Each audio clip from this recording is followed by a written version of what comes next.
Bom, oficialmente, boa noite. Meu nome é Doyara, eu sou professora do Departamento de Educação Física da Universidade Federal de Viçosa e sou a dirigente do grupo Laboratório de Estudos Olímpicos e Socioculturais dos Esportes, LEOS. Nós convidamos e temos a honra de ter conosco o professor César Torres, da Universidade de Brockport, nos Estados Unidos. É um grande pesquisador da área de olimpismo e América Latina, dentre outros vários temas socioculturais dos esportes. Professor César, antes de mais nada, queria muito agradecer que você aceitou o convite para participar desse bate-papo com o autor. Todos os alunos aqui presentes na Universidade Federal de Viçosa leram e são familiarizados com suas obras, algumas das quais foram muito importantes para a minha tese. Eu te citei a tese inteira.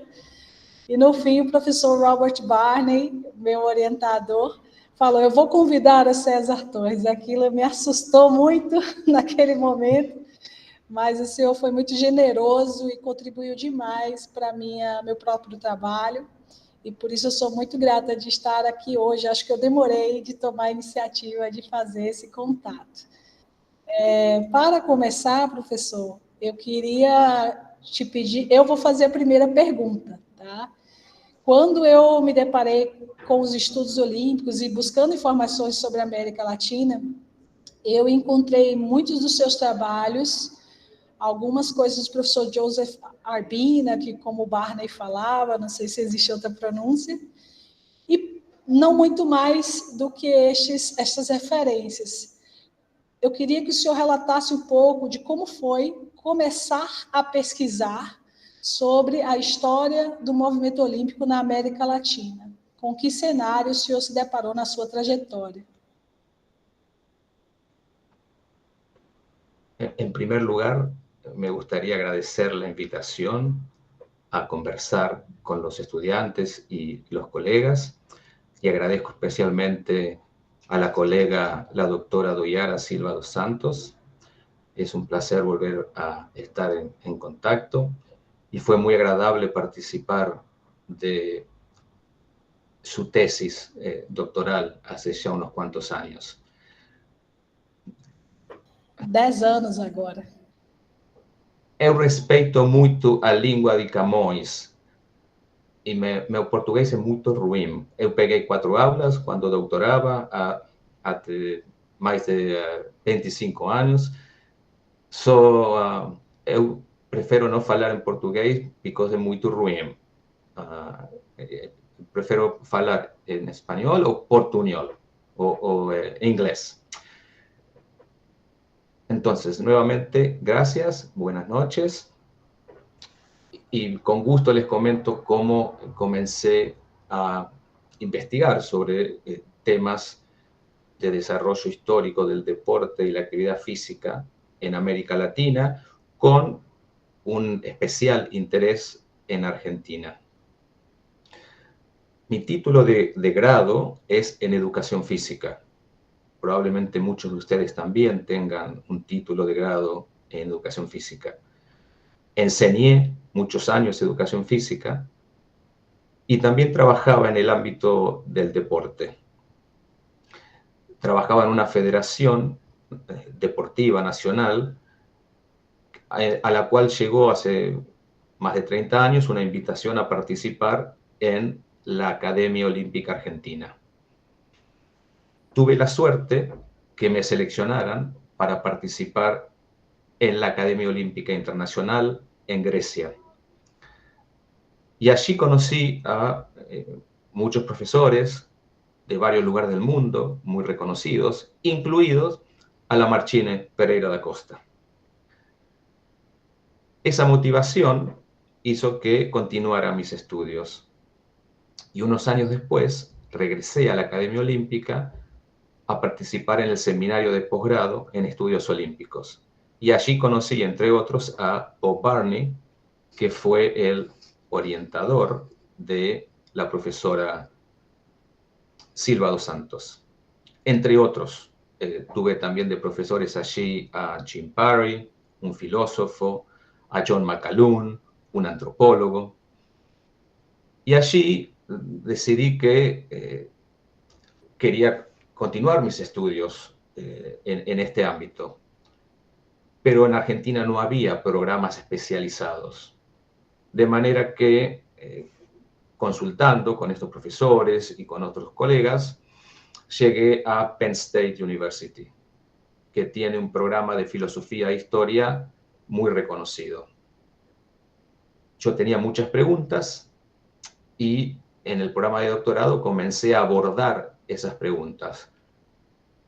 Me dedicaba a las dos subdisciplinas, a la filosofía y a la historia del deporte. Y así comencé una trayectoria y una línea de investigación en el desarrollo del movimiento olímpico y del deporte en América Latina. Y desde mi primer artículo sobre este tema, en el año 98, seguí investigando y se abren nuevas preguntas y aparecen nuevas fuentes, y así es como he desarrollado mi línea de investigación. Muito bem, eu queria abrir oportunidades para que os participantes fizessem perguntas sobre as obras do professor Torres e especificamente sobre o livro, o Olimpismo in the Making of Latin America, que é a obra que nós nos dedicamos a estudar aqui no grupo, para sabermos sobre suas perspectivas, insights e, enfim, detalhamentos de quem tiver interesse em realizar perguntas. Está aberto para inscrições.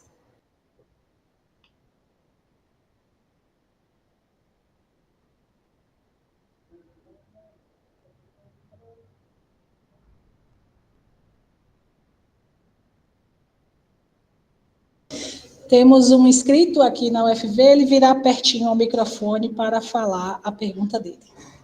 Muy bien.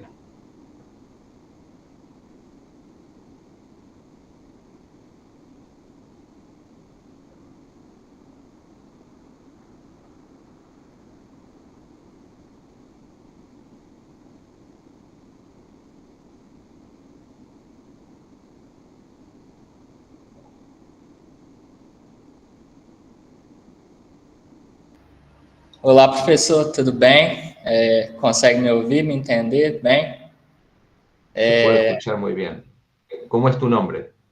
Sim, meu nome é Gabriel Felipe, sou estudante concluinte do curso de licenciatura em Educação Física aqui da Universidade Federal de Viçosa, e sou membro do LEOS.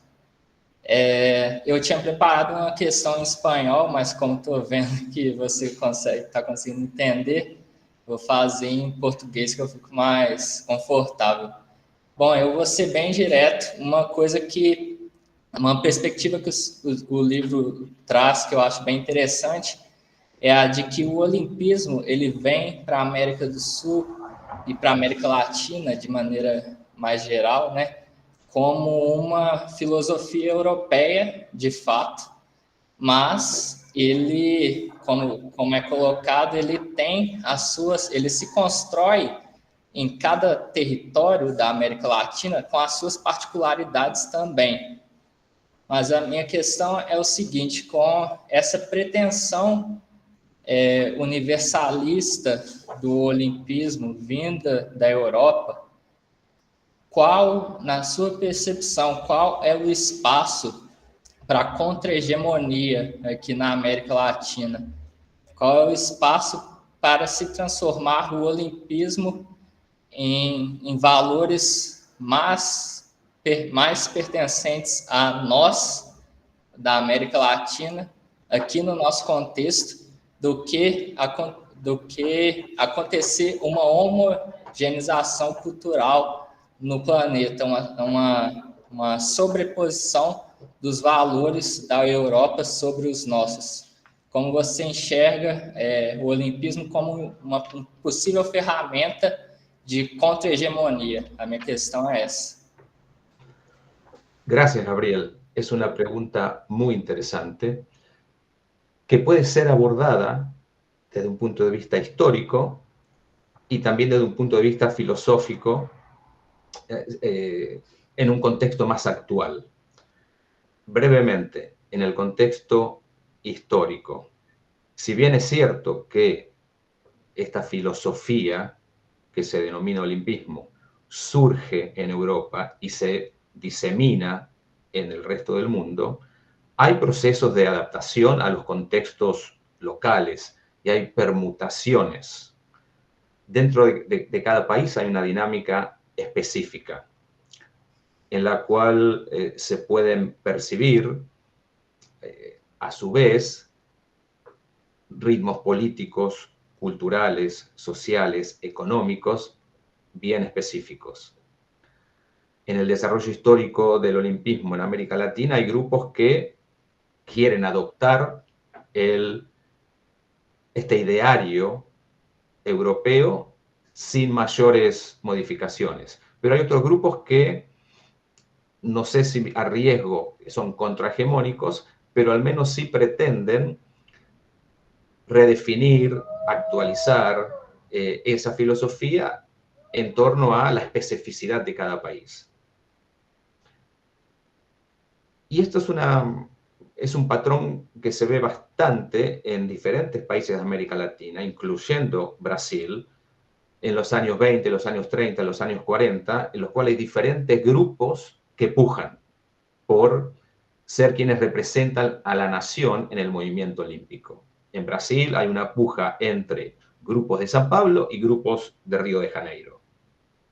Y hay diferentes instituciones que disputan espacios de poder para representar a Brasil en el movimiento olímpico. Creo que hay bastante por estudiar en estos procesos. Tenemos un panorama general de lo que ha sucedido en América Latina en el desarrollo del olimpismo, pero hay mucho espacio para desarrollar nuevas investigaciones que nos digan más sobre todas estas permutaciones, tensiones, intercambios, pujas entre diferentes grupos. Eso, diría, tiene que ver con el desarrollo histórico. Pero luego está la cuestión filosófica, que tu pregunta plantea muy bien, que tiene que ver con si la filosofía que se denomina olimpismo, articulada originalmente en Europa, es etnocentrista o no, si los valores son universales. Y uno podría pensar que, si bien los contextos son diferentes, si tomamos una postura en la cual hay valores que son transnacionales y que eso no implica una imposición de una determinada ideología, por ejemplo, pensemos en cuestiones de derechos humanos, por ejemplo, ¿no? Si bien pueden ser interpretados de diferentes maneras, parecería ser que los derechos humanos son aplicables en diferentes contextos, quizás con cierta flexibilidad para poder interpretarlos y adaptarlos.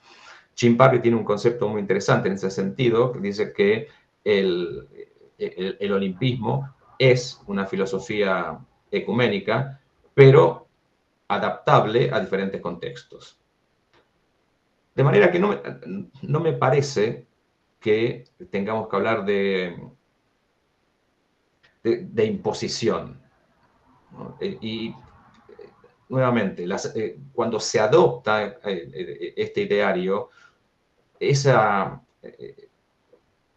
recepción no es monolítica, ¿no? La sociedad de los países que reciben reformulan este ideario, sin cuestionar los principios básicos. El deporte como una actividad por medio de la cual se pueden difundir valores como la igualdad, el respeto, la comunicación, la aspiración al intercambio internacional.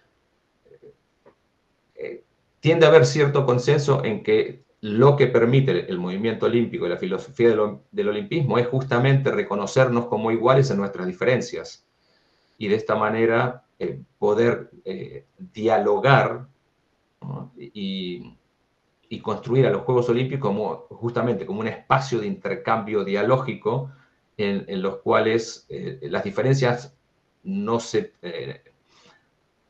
diluyen, sino que son justamente las que permiten que reconozcamos cuál iguales somos en nuestras diferencias. Pero por supuesto hay otras posturas que perciben cierta imposición en el movimiento olímpico. Y las prácticas del movimiento olímpico quizás tengan algo de imposición, pero siempre han sido resistidas, ¿no? En varios de mis trabajos yo demuestro cómo los países en América Latina no reciben pasivamente los dictados del Comité Olímpico Internacional, sino que los ponen en cuestión en función de diferentes dinámicas locales, regionales y propias del movimiento olímpico, pero a su vez en relación con los contextos más amplios, nacionales y regionales, geopolíticos, económicos, culturales. Me gustaría saber qué pensás vos al respecto.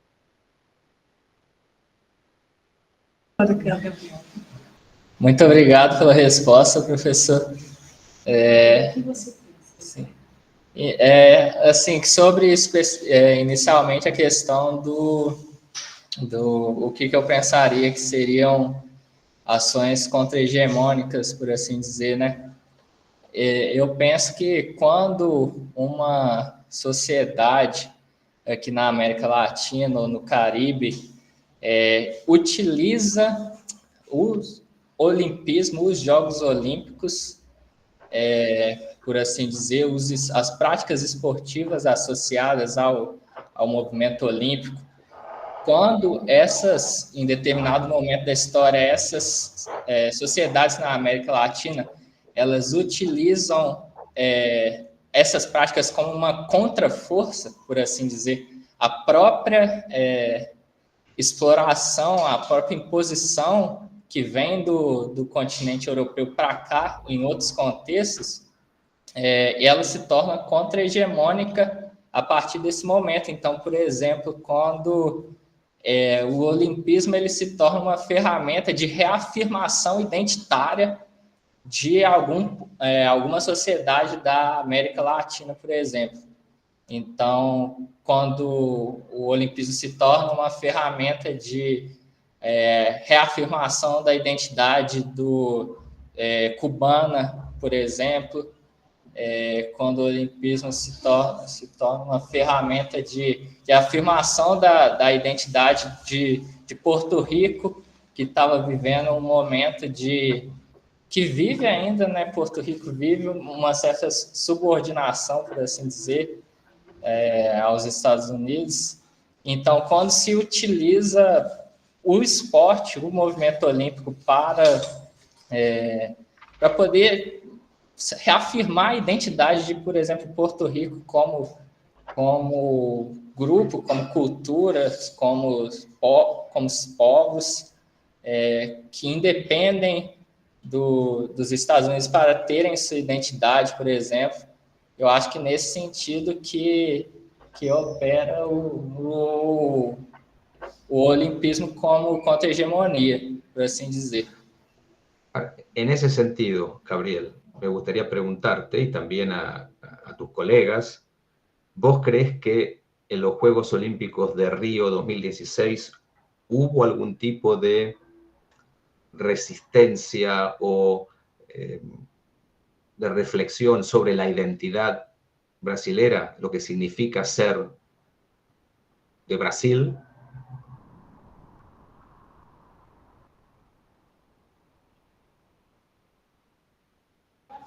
No Rio.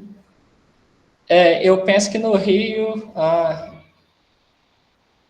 acho que houve um processo tanto de afirmação da nossa identidade, principalmente no que se buscava, inicialmente no que se buscava passar para o restante do mundo. Isso tanto no que diz respeito aos Jogos Olímpicos do Rio, quanto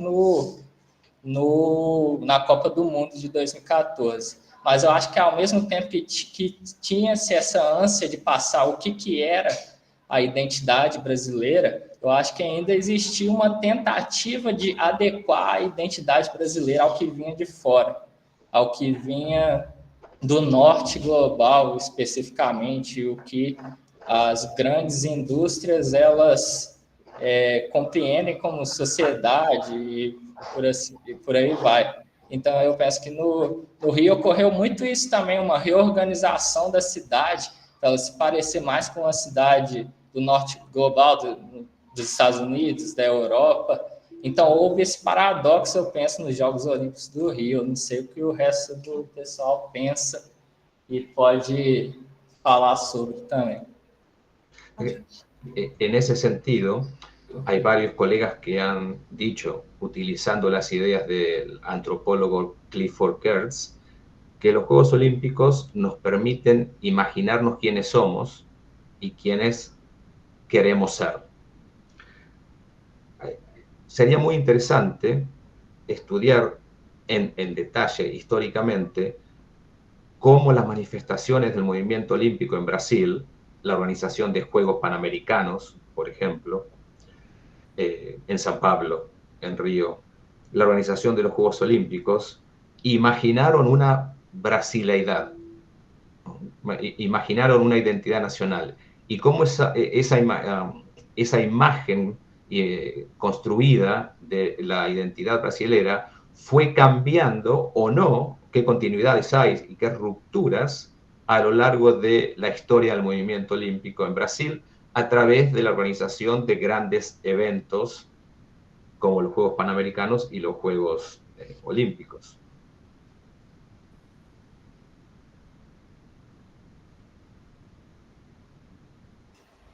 Muito obrigado pelas respostas, professor. Muito obrigado pela conversa. As perguntas provocativas me fizeram pensar, refletir um pouco sobre a própria pergunta que eu tinha feito também.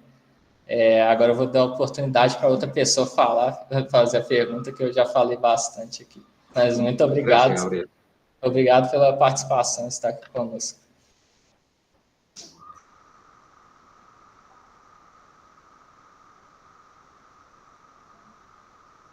Obrigada, Gabriel. Temos uma inscrita aqui, Clarice, e eu queria abrir novas inscrições para organizar uma pequena fila.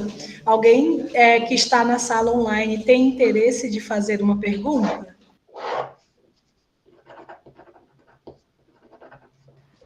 Bom, eu vou manter a inscrição aberta. Qualquer pessoa pode manifestar-se pelo site. Então, Matias Martínez tem interesse depois da Clarice, tá, Matias? Passar a palavra, então, para a próxima participante. Boa noite, professor. É uma honra estar falando com o senhor nessa noite. Eu sou Clarice, sou aluna de doutorado. Iniciei recentemente no campo de Estudos Olímpicos. No mestrado foi em outra área, mas agora estou dedicada ao campo. E a minha pergunta é relacionada com a obra que a professora Doera tem trabalhado conosco aqui no grupo. Com a leitura da obra do senhor, fica muito evidente que o olimpismo ele vai dialogar com os movimentos políticos da América Latina, né, com as dinâmicas, com os conflitos, né, e vai moldando a forma com que a gente vai percebendo o olimpismo. E isto parece mexer com a ideia da neutralidade política, que até então é suprema nos eventos olímpicos, no movimento olímpico. Então, isso parece abalar essa ideia. Então, dito isso, a minha pergunta é no sentido de como que essas dinâmicas atuais, movimentos feministas latino-americanos, movimentos decoloniais, ativismo de atletas latino-americanos, como que o olimpismo pode englobar essas práticas, esses movimentos de lutas e resistência, ou como ele vai confrontar esses movimentos atuais, como que o movimento olímpico atual, o olimpismo, pode dialogar com essas questões. A minha pergunta é bem objetiva, mas é nesse sentido. Gracias, Clarice, y mucho ánimo con el doctorado, que que siga muy, muy bien. Adelante. Quizás es interesante que nos detengamos a pensar que hace muy pocas semanas el Comité Olímpico Internacional eligió por primera vez a una presidenta mujer y que los últimos Juegos Olímpicos tuvieron la misma cantidad de deportistas masculinos y de deportistas femeninos. De manera que al estar inmerso en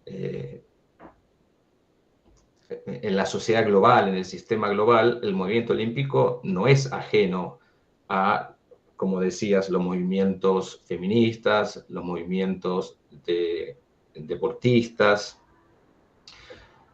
y estas ideas van permeando al movimiento olímpico, que tiende a ser un movimiento, si no conservador, al menos un movimiento en el cual las ideas más progresistas, por llamarlo de alguna manera, llevan su tiempo en incorporarse.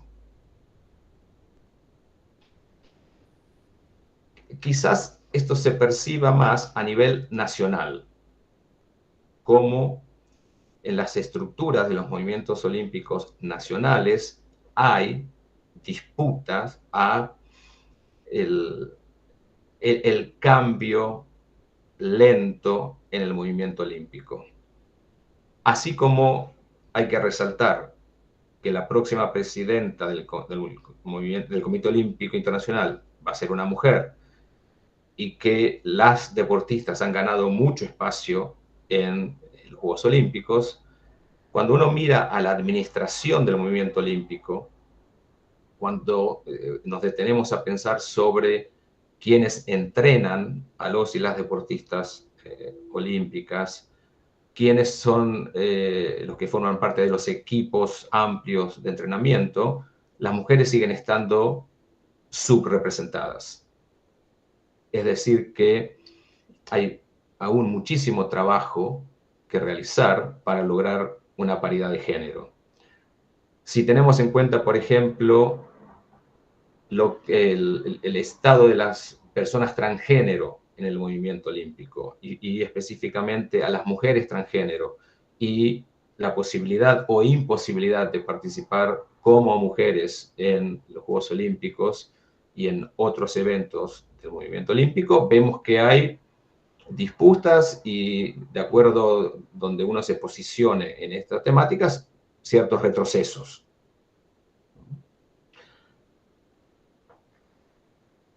La situación de cara al futuro es bien compleja, porque sabemos que el movimiento olímpico también está permeado por empresas multinacionales donde hay muchos intereses económicos, geopolíticos en disputa.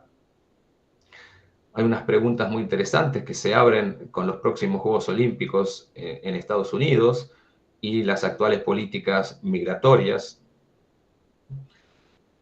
¿Qué sucederá con los y las deportistas de ciertos países que tienen tensión con Estados Unidos?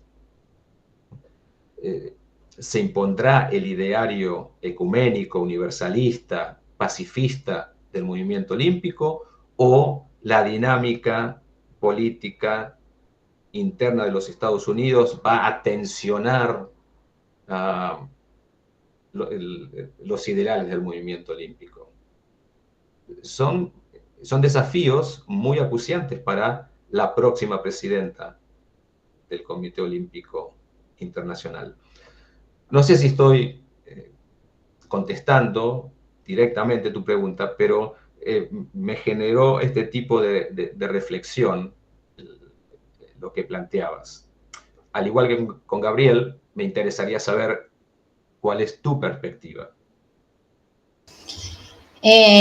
Sim, professor, a resposta é sobre isso que eu estava perguntando. Eu me recordei de um texto do Jim Perry, que ele vai dizer sobre multiculturalismo e ideia de valores universal do olimpismo e como que isso pode ser conflituoso em algumas sociedades, né, dessa ideia de valor hegemônico, talvez não dialogar com alguma perspectiva. Então, minha pergunta era mais ou menos nesse sentido, porque eu acredito que possa mesmo haver conflitos que abalem essa neutralidade, justamente como o senhor colocou. Os Jogos Olímpicos, os próximos Jogos Olímpicos é um desafio político muito grande, né, de saber como é que o movimento olímpico e o olimpismo vai dialogar com a política dos Estados Unidos e como que os atletas vão ser recebidos e como alguns possíveis protestos podem ser recebidos, né, que a gente tem visto esse movimento dos atletas, né, em falar sobre as causas que lhes são importantes. Então, eu concordo com a resposta do senhor, eu acho que é um desafio muito grande para a próxima presidente do COI nos próximos anos, e eu acho que no Brasil a gente também tem pela primeira vez uma mulher na vice-presidência do Comitê Olímpico do Brasil, então também a gente vai acompanhar aqui mudanças nas políticas internas do COB, que também vai ser interessante ser observado, e também tem uma crescente de movimentos de atletas aqui no Brasil, de representatividade e de movimentos feministas e decoloniais, que podem inserir sobre o olimpismo e a forma com que ele vai responder essas questões aí na contemporaneidade. Eu penso mais ou menos dessa forma. Gracias, Clarice. Eu que agradeço. Obrigada, Clarice. Agora passamos a palavra para Matias, que está inscrito. Buenas tardes a todos y todas. Buenas tardes, profesor César. Yo soy Matías Martínez, soy de Uruguay. Estoy haciendo mi maestrado de Educación Física allá en Uruguay en Historia del Deporte, principalmente las trayectorias de las mujeres uruguayas en los Juegos Olímpicos del siglo XX, en realidad de 1950 a 1968. Y ahí se me generaron algunas preguntas, en realidad se me generaron antes de la charla, porque estaba mirando unos textos y así. Yo justamente del libro específico trabajé, leí bastante y sigo leyéndolo, el capítulo 1, que Shunsuke trabaja las lógicas de Uruguay ahí. Y ahí lo que yo me pensaba después es esa idea de Uruguay en el inicio del siglo tenía como esa no sé si poderío, sino que tenía como una influencia bastante positiva en el movimiento olímpico en comparación ahí, pero igualmente así es como en el tema de mujeres y el olimpismo termina siendo como bastante atrasado, y se quiere, en el sentido que llega al 1952 con la primera mujer uruguaya, en comparación a demás países, y así, de Sudamérica. Ahí mi pregunta iba, ¿en qué sentido el contexto de los demás países o cuáles podrían ser las influencias que tal vez el movimiento feminista tenía o no en relación a esa lógica del olimpismo en los demás países de Sudamérica? Porque después yo tenía una idea de que el primer país sudamericano que participó fue Brasil, pero justo ayer leí un texto tuyo de la maratón olímpica que hiciste en el 2013, y Chile participó en las Olimpiadas de 1912, y ahí quedé como, bueno, entonces no era Brasil, quedé como esa duda, y también pensar como, bueno, quién fue también, qué país se organizó también primero en Sudamérica para participar de esos Juegos Olímpicos en una primera edición. Va un poco por ahí. Gracias, Matías, y me parece importante, muy importante el tema que estás trabajando, y te aliento a que continúes porque hay relativamente poco escrito al respecto.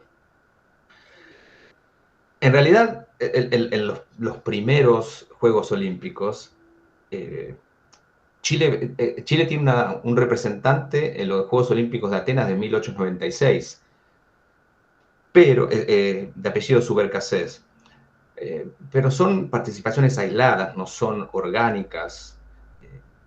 No sé si está estudiado cómo fue que esta persona participa en esos Juegos Olímpicos. Es cierto que Chile envía una delegación más formal en 1912 a Estocolmo.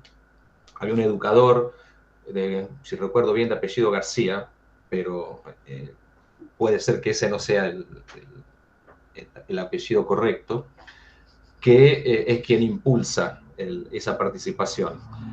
En Argentina hubo un intento para enviar una delegación en 1908, 1912, 1920, que son fallidas.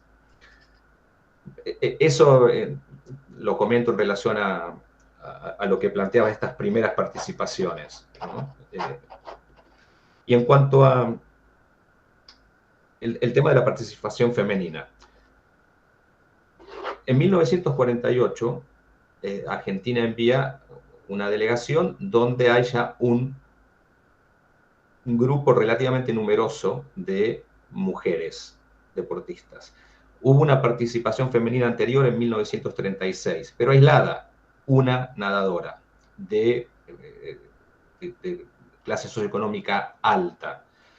En el 48 son más mujeres y la representación socioeconómica es más amplia.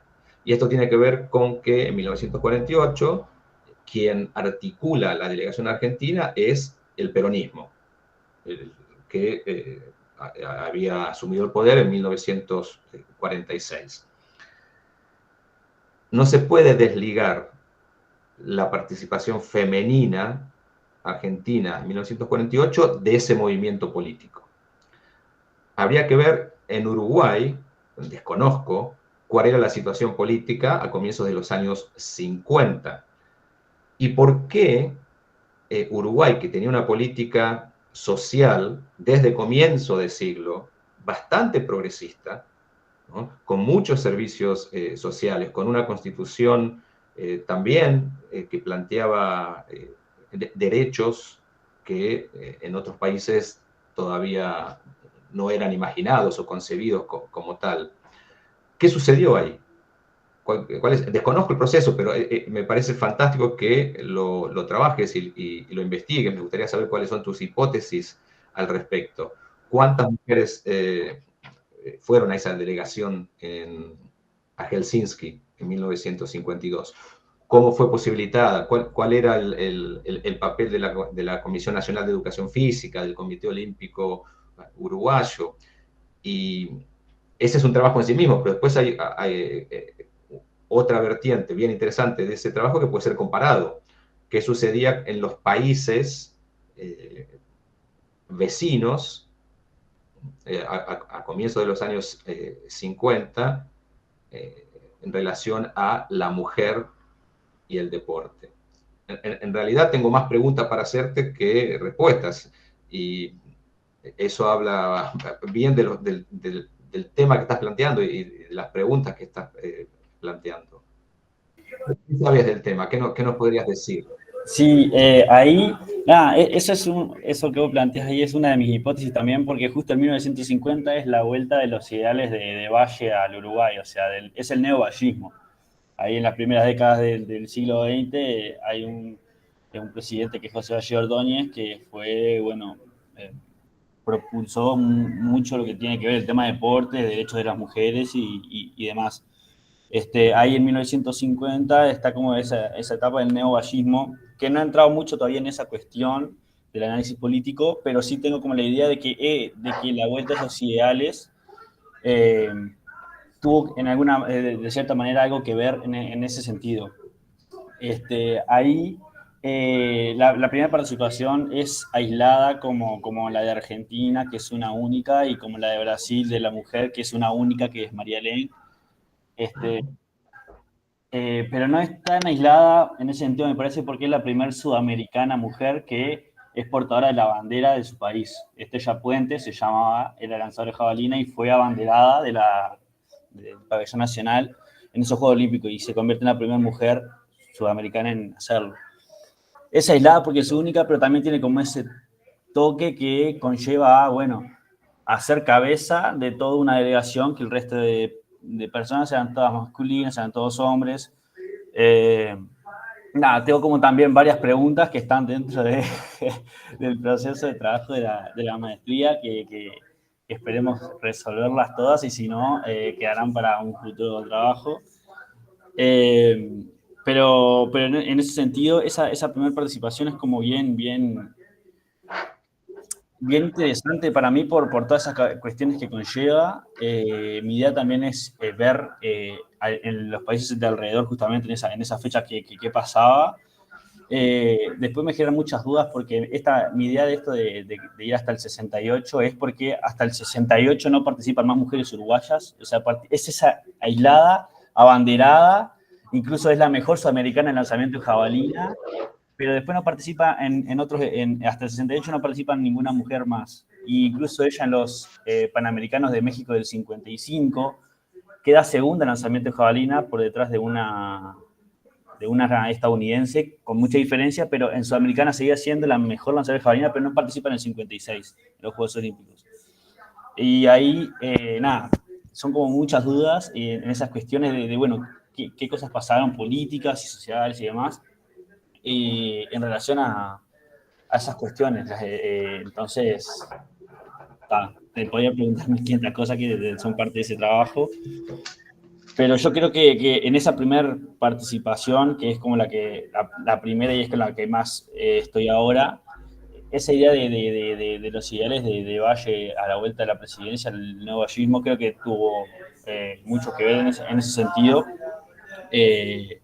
Para mí, por lo que había hecho Valle y Ordóñez al inicio del siglo XX en comparación a todas esas ideologías que él tenía. Nada, creo que... Quizás hayas pensado esto, pero lo sugiero de todos modos. Sí. Esta mujer era lanzadora de jabalina. Uh-huh. En el año 48, entre el grupo de mujeres que participa en los Juegos Olímpicos en Londres de Argentina, hay otra atleta, una saltadora en largo, que gana medalla de plata, Noemí Simonetto. De manera que ahí parece haber un eje que es el atletismo sudamericano. Entonces sugiero que le des una mirada a los campeonatos sudamericanos de atletismo de los años 40, de los años 50, como mencionabas, la participación en los Juegos Olímpicos. Si Uruguay envía más mujeres a los Juegos Panamericanos, y si es así, ¿qué sucede con esas mujeres? Pero parece que hay cierto movimiento, al menos en los países que son más pujantes en el atletismo y el deporte sudamericano. Chile, Brasil, Uruguay, Argentina. Esos tienden a ser los países con mayor presencia en los campeonatos sudamericanos. También comienzan a aparecer personas de Perú, algunas personas de Colombia, pero son estos 4 países los que forman el primer eje del desarrollo del atletismo en Sudamérica. Quizás te permita especular en función a qué sucedía en este deporte. La natación es otro. María Lenk, como mencionaste, Janet Campbell, la argentina que es medalla de plata en el 36. Había también un movimiento bastante dinámico en la natación femenina sudamericana. Sí, y yo incluso ahí en ese texto de 2013 que vos trabajaste con el maratón fue cuando vi también que Uruguay, Chile y Argentina crean la Confederación Sudamericana de Atletismo, ¿no es? Entonces ahí como Uruguay también es parte de ese movimiento. Sí, incluso yo ahora estoy en Brasil porque estoy haciendo una pasantía de estudio, un intercambio en Campinas. Y bueno, y mi tutora, que es Daniel de Medeiros, estábamos hablando, y ella me dijo que por qué no miraba en la Biblioteca Nacional de Brasil a ver qué encontraba sobre Estrella Puente, que es esta uruguaya, ¿no? Y ahí entré y encontré, y ella participa en el 49, creo que es unos Juegos Atléticos Sudamericanos, en 1949, creo que es, o unos Panamericanos, no me acuerdo bien. Pero está, ella en esos Juegos Panamericanos me parece que son, o Juegos Atléticos Sudamericanos, participa en 2 disciplinas, participa en la jabalina y participa en el lanzamiento del disco. Y en la jabalina ella gana medalla de plata, perdón, de oro. Busqué otros antecedentes, o sea, en otras fechas anteriores, y no aparecía su nombre como registrado como competidora, así que no sé, deduzco que ahí podría ser como esa primera participación internacional, por lo menos en esos eventos que ella pudo haber tenido. Hay algo interesante, Matías, que es el evento en el que participa esta mujer uruguaya, porque es un evento que enfatiza la fuerza. Sí. Habría que ver cómo se construye también en los medios esa participación que focaliza en la fuerza. Que no es, en esa época no se atribuía a las mujeres esa cualidad. Y por cierto, Brasil tiene una política muy sólida de preservación de material de prensa. Como seguramente sabés, en la Biblioteca Nacional se puede consultar la hemeroteca, que te permite acceso a los periódicos y las revistas más importantes del país, y ahí puedes encontrar buenos datos. Total, es la idea. Bueno, César, gracias. Tengo más cosas para hablar, pero si no, vamos a estar toda la noche. Me podés escribir y podemos continuar. Si podés pasarme mail o algo, por favor. Al final lo podemos pasar, le Bien. pedimos a la profesora. Perfecto. Claro, Matias. Você pode voltar uma nova rodada só para atender o inscrito presencial que temos aqui, mas muito interessante a conversa. Gostaria de chamar, então, o próximo inscrito que está aqui presencial e irá se apresentar.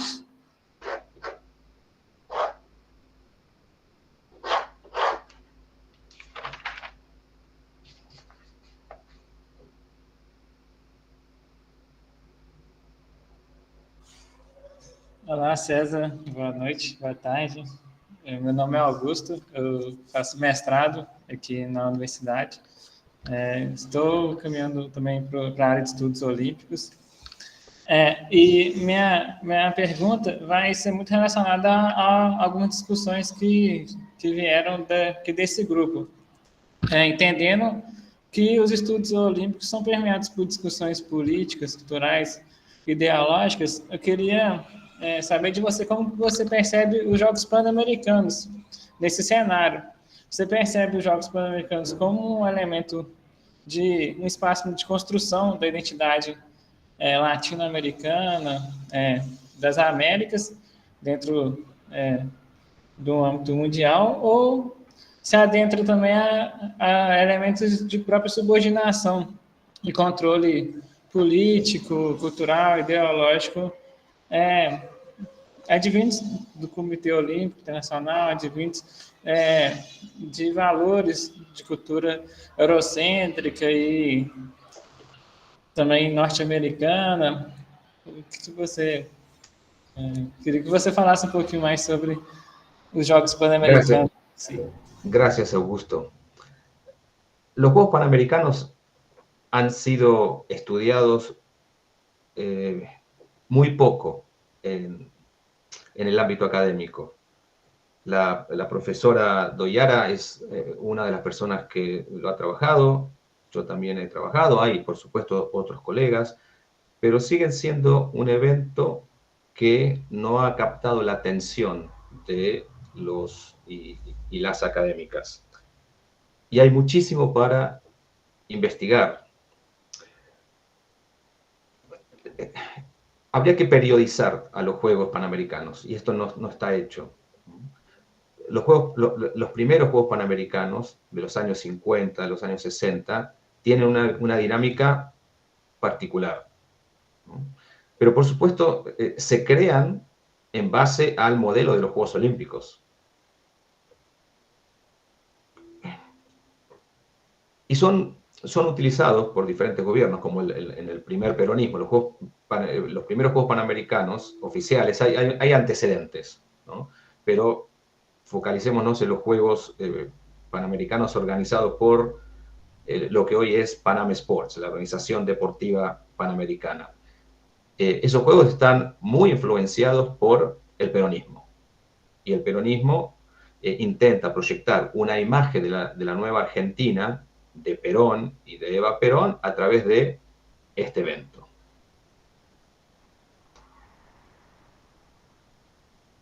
Pero si bien cada juego... la historia de los Juegos Panamericanos es muy compleja, porque hay muchos juegos que estuvieron a punto de no organizarse por diferentes cuestiones políticas, culturales, económicas. Los juegos tienen una historia muy traumática, incluso, ¿no? Pero no llegan a captar, me parece, la imaginación de los pueblos del continente americano. No, le ha costado, me parece, a los Juegos Panamericanos crear un perfil propio. Los rituales de los Juegos Panamericanos no tienen la fuerza y la importancia que tienen en los Juegos Olímpicos. Pero es cierto que los Juegos Panamericanos han sido utilizados para, como decía antes, creo que Gabriel, para imaginar, crear cierta identidad, ¿no? Pero en tiempos cortos no tienen el impacto que tienen los Juegos Olímpicos.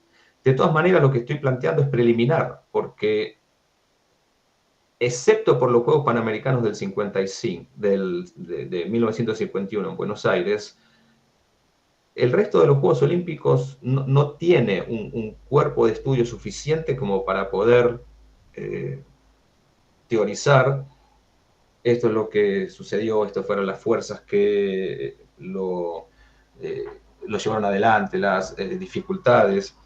De manera que cuando vos planteás si han sido objeto de subordinación o un espacio para disputar la hegemonía del movimiento olímpico, es prematuro. Considero que es prematuro. Hace unos pocos años se publicó un trabajo sobre la antorcha olímpica, perdón, la antorcha panamericana en los Juegos de 1951. Se genera una disputa muy fuerte entre actores del movimiento olímpico por el fuego que se traslada desde Grecia a Buenos Aires. Algunas personas creen que ese fuego era olímpico, y eso generó mucha confusión en el Comité Olímpico Internacional, que cambió las políticas y las regulaciones para el uso de las llamas olímpicas en los Juegos regionales. O sea, ahí hay claramente una disputa. El movimiento panamericano deportivo tenía una intención que no coincidía con la intención del Comité Olímpico Internacional. Y se generan una serie de conflictos que eventualmente se resuelven. Pero ahí hay claramente un ejemplo de no subordinación, sino de poner en duda los dictámenes del Comité Olímpico Internacional. Entonces, habría que ver en otros Juegos Panamericanos cómo fue esa dinámica. En la actualidad está bastante coordinado la relación entre el Panam Sports, la antigua Organización Deportiva Panamericana, y el Comité Olímpico Internacional. Pero al comienzo hubo tensiones. Y, perdón, hace poco también publicé un trabajo sobre los Juegos Panamericanos del año 87, durante la Guerra Fría. Esa es otra cuestión. Los Juegos Panamericanos, que se comienzan a organizar después de la Segunda Guerra Mundial, ¿qué papel cumplen las grandes potencias y las tensiones entre el socialismo y el capitalismo y los países aliados de Estados Unidos y los países aliados de la Unión Soviética en los Juegos Panamericanos? Esto se percibe en los años previos a la organización de los Juegos Panamericanos del año 87, porque hay varios países que asumen la responsabilidad de organizarlos y después desisten de organizarlos. Y hay una tensión entre Estados Unidos y Cuba, también todo para estudiar. Muito obrigado pela resposta, César. Eu anotei algumas coisas para pensar aqui. Gracias, Augusto.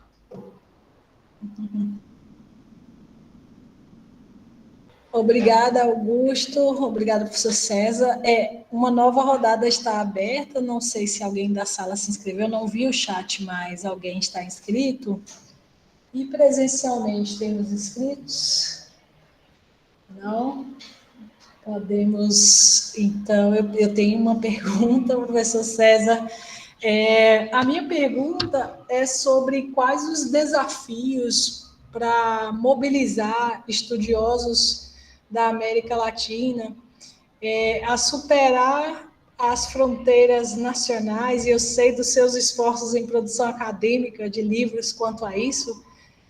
O seu livro Historicizando os Jogos Pan-Americanos, a gente tem aqui no nosso acervo, e temos também este novo livro sobre o olimpismo na América Latina. Então, queria falar sobre esse conjunto de pesquisadores que o senhor conhece, que tem se dedicado a essa pesquisa, e quais os desafios que o senhor vê para impulsionar os estudos na região, nessa área. E queria deixar mais uma vez aberto, inclusive você, Matias, para fazer perguntas numa próxima rodada. Gracias, Doyara. Yo creo que es importante insertarse en las redes internacionales de intercambio de conocimiento y de producción de conocimiento. Creo que también es importante producir e intercambiar en varios idiomas. Tenemos que pensar desde América Latina el movimiento olímpico, pero también pensar al movimiento olímpico en su aspecto global. Producir en portugués, en castellano, es muy importante. Son nuestras lenguas. Pero al mismo tiempo hay una lengua franca, que es el inglés. Y las redes internacionales fundamentalmente se manejan con ese idioma. Tenemos que involucrarnos, que participar, que compartir nuestras producciones, que se conozcan. Y hacerlo en los dos idiomas, formando alianzas con colegas que trabajan estos temas en otras unidades académicas, como historia, filosofía, antropología, sociología, formar esos grupos para que nutrirse mutuamente de diferentes marcos teóricos. Tenemos que abrirnos, solidificar las redes también regionales, nuclear a las personas que trabajan sobre estos temas. Y en la medida en que se comienza a producir, hay otros colegas jóvenes, estudiantes, que comienzan a prestar atención a estas temáticas, como Gabriel, Clarice, Matías, Augusto y seguramente el resto. Hay que estar activo, hay que participar, hay que producir, hay que dialogar, y con las perspectivas también que son quizás más propias de América Latina. Pero eso no implica no nutrirse, no debatir, no entrar en diálogo con las producciones de otras partes del mundo. Sim, obrigada. Ai, que saí. Obrigada, César. Uma coisa que eu percebo é que algumas redes têm se estabelecido aqui no Brasil, mas não necessariamente configuradas para um estudo crítico destes jogos. A maior parte, um dos grupos mais proeminentes aqui no Brasil sobre estudos olímpicos, dedica-se muito à ideia de legado legado do próprio Pierre de Coubertin, e muito pouco de uma perspectiva do prisma crítico, mobilizando autores críticos da sociologia, da antropologia. Ainda há um trabalho muito incipiente do ponto de vista de uma perspectiva crítica em estudos olímpicos, pelo menos no Brasil.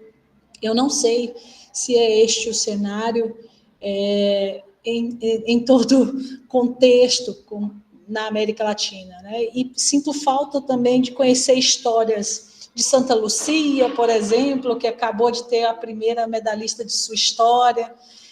Conheço mais sobre a Argentina, sobre Porto Rico, a partir do que temos produzido já. E há histórias que estão desconhecidas por mim, e eu entendo que, muito em parte, a gente ainda precisa avançar nessa prática científica mais crítica nos estudos olímpicos aqui na América Latina. Queria ouvir a sua percepção sobre isso.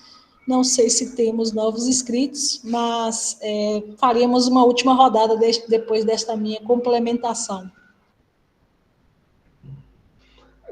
Hay pequeños grupos que tienen posturas más críticas sobre el movimiento olímpico. Brasil tiene la ventaja que hay varios grupos de investigación. El de Viçosa, el de Vitória, el de la Universidad de San Pablo, en Campinas, también en Río Grande do Sul hay algunos grupos. Eso es bastante peculiar. En el resto de América Latina no hay tantos grupos. Pero más allá de las perspectivas teóricas que pueda traer cada uno de los grupos o de los colegas, es importante reunirse, escucharse, debatir. Y tenemos que tomar iniciativa, crear eventos, encuentros, espacios para dialogar. El trabajo que están haciendo ustedes claramente va en ese sentido.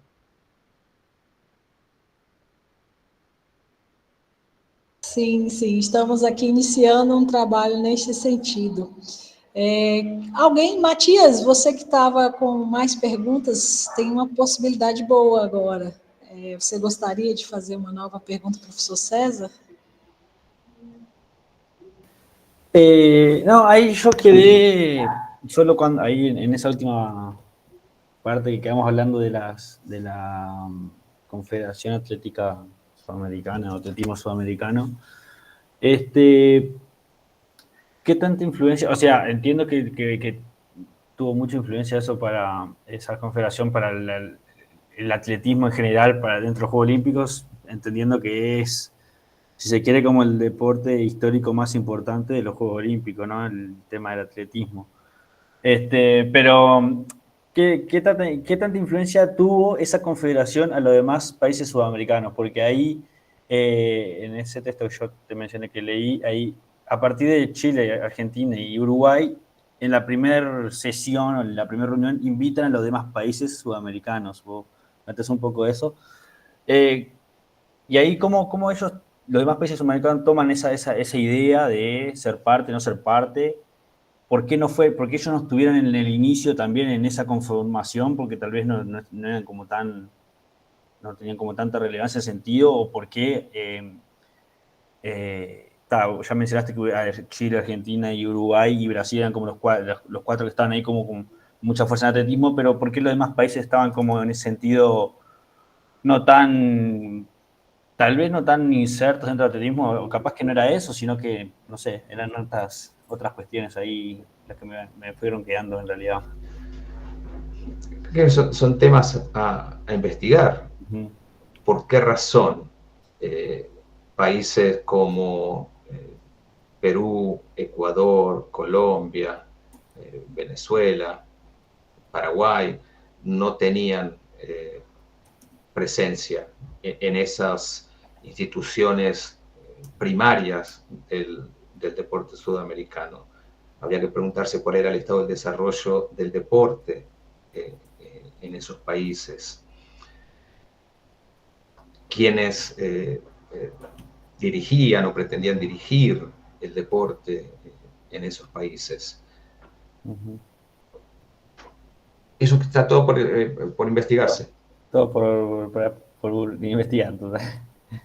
Exacto. Y en cierta medida es una buena noticia porque la cantidad de preguntas que hay para hacerse y temas para investigar es muy amplia. Hay muchas posibles tesis de doctorado en estas cuestiones del desarrollo histórico del deporte en América Latina. Total. Buenísimo. Muchas gracias, César. Un placer, Matías. Obrigada, Matias. Alguém tem alguma outra pergunta antes que a gente possa se despedir do professor César? A última oportunidade. Evelise, por favor. Hola otra vez, César. Un gusto escucharte. Genial la provocación de que tenemos que salir y hablar muchas más lenguas que las que hablamos en general. Mi pregunta en realidad son dos. Una que venía pensando desde el inicio y después otra que tiene más que ver con la discusión. La primera es, como una persona que transita en la filosofía y en la historia, ¿cómo manejas o cómo trabajas un diálogo posible con las dos disciplinas? Y la segunda es, si pensamos esta historia o estas historias del deporte y del movimiento olímpico en Latinoamérica, ¿cuáles son las limitaciones o capaz potenciales archivos y fuentes que tenemos para intentar comenzar a pensar eso un poco más allá de lo que ya tenemos de Brasil, Chile, Argentina y ojalá en algunos años con la investigación de Matías sobre Uruguay? Eso nomás. Gracias, Evelise. Me gustaría plantear al comienzo que salir no es fácil, es costoso, desde varios puntos de vista. Es costoso porque se necesitan recursos económicos, porque aprender diferentes lenguas lleva tiempo, pero hoy los sistemas de comunicación nos permiten cierta flexibilidad para poder crear redes, facilitar la comunicación y el intercambio. La primera pregunta me parece muy interesante y difícil, porque las metodologías de la filosofía y de la historia son muy diferentes. La historia es una ciencia social, y entiendo que hay diferentes maneras de encarar la historia, pero yo soy de aquellos que creen que las fuentes primarias son ineludibles al momento de hacer historia. Y como bien decías, y varios de los colegas mencionaban historias en plural, ¿no? Siempre dinámica, inacabada, en continuo desarrollo. En algunos momentos he podido que confluyan las dos disciplinas en el trabajo, ¿no? En otros momentos y con otros temas, claramente son caminos paralelos, ¿no? Intento, en mi trabajo filosófico, utilizar la historia para ilustrar, para plantear algunas preguntas, para reflexionar sobre alguna cuestión filosófica, nutriéndome de la historia. Pero a veces parece como que tengo dos partes de trabajo claramente diferenciados, y si bien intento aunarlos, por cuestiones metodológicas, a veces es difícil. Y en cuanto a los archivos y las fuentes documentales, en América Latina encontrarlas plantea desafíos. Por ejemplo, para trabajar sobre la historia de los Juegos Panamericanos y de los Juegos Olímpicos en América Latina, he encontrado más material y quizás lo he encontrado más fácilmente en los archivos del Comité Olímpico Internacional que en los archivos en América Latina. Pero hay, como antes mencionaba, el caso de Brasil, un impulso para preservar y digitalizar al menos fuentes secundarias como periódicos, revistas. Chile también tiene una muy buena hemeroteca digital, pero es difícil. Yo he hecho trabajo de archivo en México, en Ecuador, en Brasil, en Argentina, y muchas veces dar con el material que uno está buscando es muy complejo. Y ese quizás es otro desafío que tenemos como historiadores, historiadoras, involucrarnos para que se creen esos archivos, ¿no? Establecer contactos con las instituciones relevantes e incitarlas a que preserven el material. Las federaciones deportivas nacionales, por ejemplo, muy pocas tienen archivos. Incluso los comités olímpicos nacionales tienen pocos archivos, o los archivos no están organizados en forma profesional, que faciliten el acceso de ese acervo a los y las investigadoras. Se va mejorando, pero queda mucho trabajo en América Latina para... un ejemplo, para trabajar temas de los Juegos Panamericanos, y veo que Rafa Mendoza está con nosotros, un colega que se ha graduado hace muy poco y que lo felicito nuevamente en forma pública. Los archivos de la Organización Deportiva Panamericana están en la Ciudad de México. Pero hubo una persona que durante más de 2 décadas dirigió a la Organización Deportiva Panamericana, Mario Vázquez Rania, una persona de negocios muy, muy importante, donde a veces era muy difícil separar el archivo de sus cuestiones personales. Ese archivo no es público. Entonces, acceder a ese material, que debe ser riquísimo lo que hay allí, es muy difícil acceder. Entonces, las fuentes primarias y las fuentes documentales es un gran desafío. No sé cuál será la experiencia tuya, Ebelice, y de otros colegas con los archivos, pero a veces es más fácil conseguir material sobre América Latina fuera de América Latina que en América Latina. Me había olvidado prender la cámara. Sí, a mí me pasó lo mismo en el doctorado, cuando yo estudié sociedades gimnásticas fundadas por alemanes en Brasil, y la gran mayoría, o los documentos más importantes que encontré, estaban en archivos alemanes y no en archivos brasileños. Sea porque los clubes no tenían archivos, o siquiera una caja con papeles viejos, sea porque a veces tenían algún archivo, pero como son clubes importantes o que tienen alguna relevancia en la sociedad local, no te permitían acceder a la documentación. Te atendían muy bien y después decían, dale, toma un libro en celebración a los 100 años del club. Y pasaba también cuando yo estuve en Uruguay y estaba investigando desde un punto de vista local de la historia del deporte, y en Paysandú era muy difícil encontrar documentos, incluso diarios, ¿no?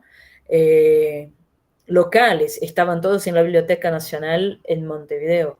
Entonces es como siempre hay algún nivel de exigencia de que uno tiene que ir a otro lugar que no es cerca, no es fácil, como para intentar ver si hay algo ahí. Me parece que ese es un gran desafío si se piensa no solo la historia del olimpismo, sino la historia del deporte en general en Latinoamérica, y ahí hay temas en que eso se hace un poco más complicado. Sí.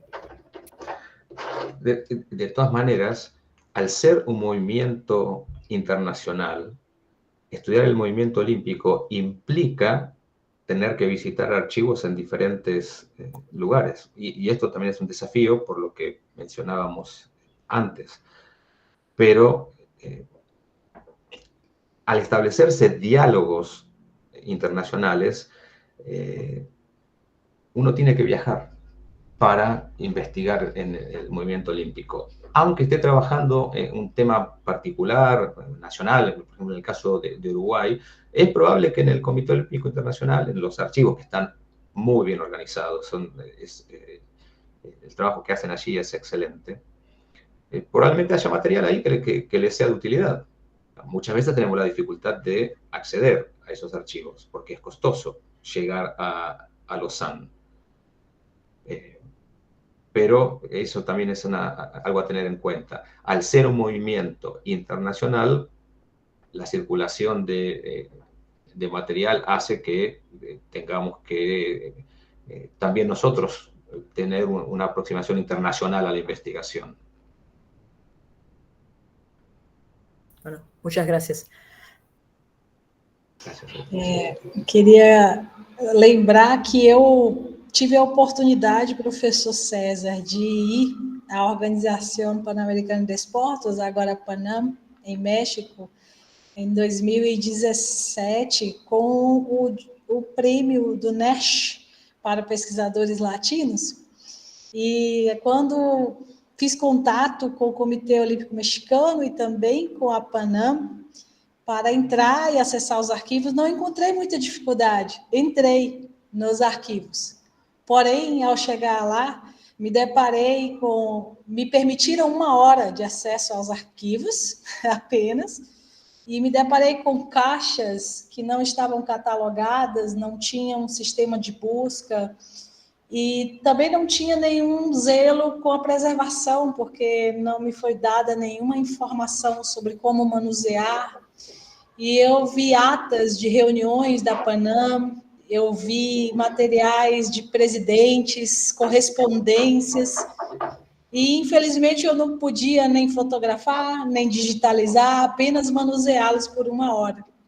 Então, eu sei que existe muito acervo, mas sei que a dificuldade que o senhor mencionou e que o Belize também falou é esta, né, de acessar, de buscar, e às vezes a gente encontra, mas não estão organizados, catalogados com nenhum tema ou cronologia possível de uma sistematização. Então, eu cheguei aí à Cidade do México após a defesa do meu doutorado, no ano de 2017, com o financiamento do prêmio do Joseph Arbina, né?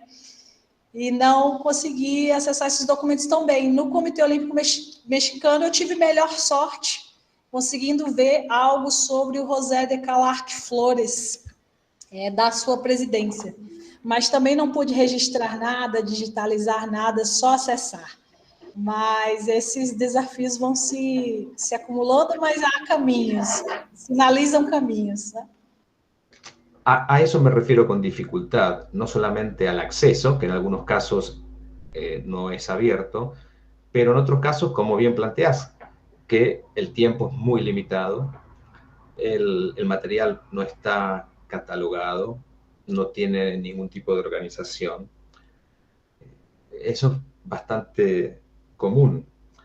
Yo también he tenido más suerte en el Comité Olímpico Mexicano, en la biblioteca y en el archivo. Pero muchas veces esto no tiene una política clara, depende de a quién conoce, y si uno conoce a alguien que conoce a otra persona que facilita el acceso, pero no hay una estructura clara, bien organizada, para que los investigadores y las investigadoras puedan acceder a ese material, no por 1 hora, o que no puedan fotografiarlo. Muito obrigada. Eu vou ter que encerrar o nosso bate-papo.